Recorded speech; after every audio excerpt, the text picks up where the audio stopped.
On February 11th, 2013, Pope Benedict XVI, in front of the College of Cardinals and in front of the world, retired as Pope. He cited his age and lack of strength of mind and body as the reasons for his resignation. His retirement took place on the 28th of the same month, and he was succeeded by the current Pope, Pope Francis. It had been almost 600 years since the last Pope had renounced the papacy. But this video is not about this Pope Benedict, but a different Pope Benedict, Pope Benedict IX, the first Pope to willfully renounce the papacy.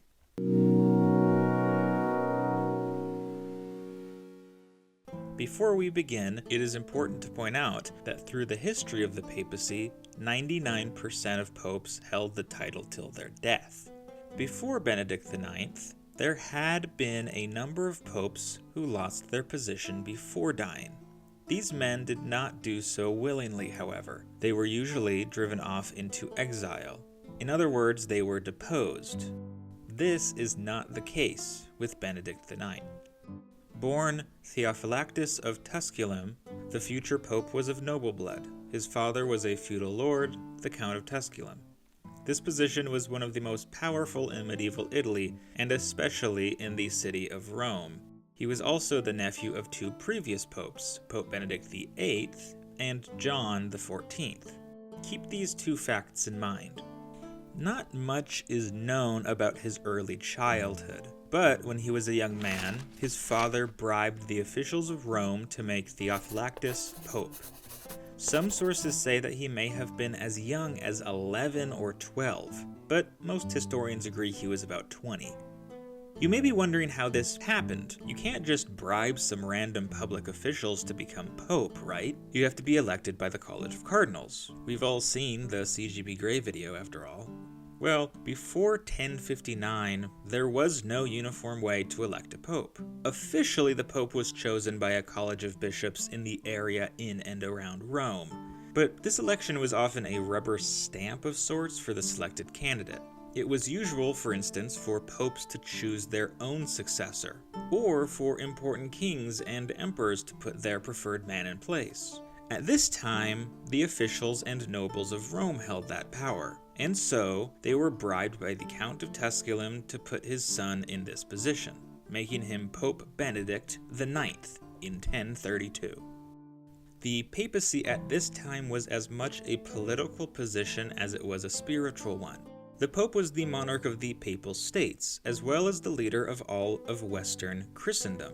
And this was even before the Great Schism, when the Eastern Orthodox Church broke from the Catholic Church. So the Pope had considerable sway in the East as well. A family who had a Pope on the throne was a powerful family indeed.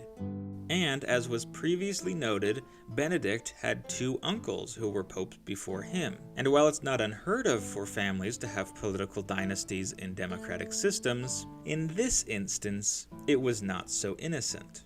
In Catholic history, this period is known as the Tusculum Papacy, in which 3 successive popes were put on the papal chair because of the meddling of the family of Tusculum. So, already we're off to a bad start. But let's not judge old Benedict too quickly. Just because his father bought him the papacy doesn't mean he'll be a bad pope, right? Wrong. Benedict IX's papacy was racked with controversy. He was accused of a great number of atrocities, from rampant corruption and bribery, and even murder and rape. Theologians and historians have called him a demon from hell and a disgrace to the chair of St. Peter. In truth, we don't know how accurate these claims are. In the 10th and 11th centuries, the church was extremely fractured and corrupt. Many of these accusations may have well been overblown by the political rivals to Benedict and his family. Still, it is safe to say he was a negligent pope at the very least, as nothing of significance is attributed to his reign. His papacy was so controversial that in 1036 he was run out of Rome and forced into exile by city officials. He came back quickly, however, with the help of the Holy Roman Emperor of the time, Conrad II. But only a few years later, in 1044, opposition to Benedict's lifestyle again led to his banishment from the city. This time, the church actually replaced him, electing Sylvester III, who was a member of the Crescenci family, the main rivals of the Tusculums, in September of that year. But again he came back. While in exile, Benedict gathered up an army and marched into Rome, deposed Sylvester, and was back on the papal throne. Oof, that's a lot of excitement already, and we haven't even gotten to the point of the video. After taking back the papal seat, Benedict started to become uneasy. He wasn't certain that he could hold on to the papacy, and on top of that, it seemed he was rather over the whole thing. He expressed interest in marrying his cousin, and since marriage was obviously not allowed for a pope, Benedict IX decided to abdicate. He went to his godfather, the priest John Gratian, and consulted him on his decision. John agreed that Benedict's leaving would be in the best interest of the church, and so Benedict offered John the position, if John would reimburse Benedict for some of his expenses. Essentially, Benedict sold the papacy to his godfather. John Gratian accepted the offer, paid the money, and was elected as Pope Gregory VI. Contrary to what you might think, Pope Gregory was seen both by his contemporaries and by historians as a pretty good choice for pope. He was well respected and really cared about seeding out the corruption in the church. He was ultimately unsuccessful on that front, but A for effort. So that's the story of the first willful abdication. Wait, what? The story isn't over? Benedict, apparently growing bored of his new life and new wife, came to regret his decision to abdicate and sell the papacy. So what did he do? Well, gather another army and storm the city of Rome, of course, asserting his claim to the papacy for the third time in his life. He was successful in taking the city, but none of the clergy nor the laity recognized him as pope, instead sticking with Gregory. Hearing about all this kerfuffle, Sylvester III, remember him, decided this would be a great time to reassert his claim to the position as well. So by the year 1046, there were three, count 'em, three claimants to the papacy. Quite the mess. Over in the Holy Roman Empire, Emperor Henry III was hearing rumors of chaos down in Rome, the place he was supposedly emperor of.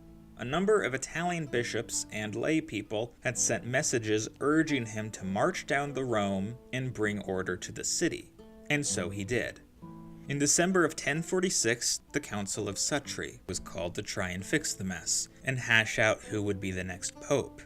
It was decided that none of the three claims to the papacy were valid, and a new pope would be chosen, Pope Clement II.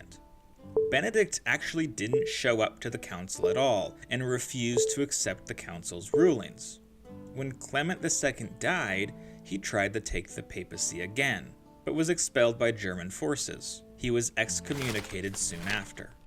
It is rumored that he later regretted the whole affair and saw the error in his ways. Pope Leo IX lifted his excommunication, and Benedict died in 1056, being buried at the Abbey of Grottaferrata. So that's the story of Pope Benedict IX, the first pope to willfully step down as pope, and then reassert his claim as pope, and then refuse to step down when he was asked to. Hopefully that gives you a good view into the chaos of the early papacy and the convoluted and corrupt politics of the Middle Ages. We can take comfort in that today's papal renunciations are done quite a bit more peacefully. Thanks for watching.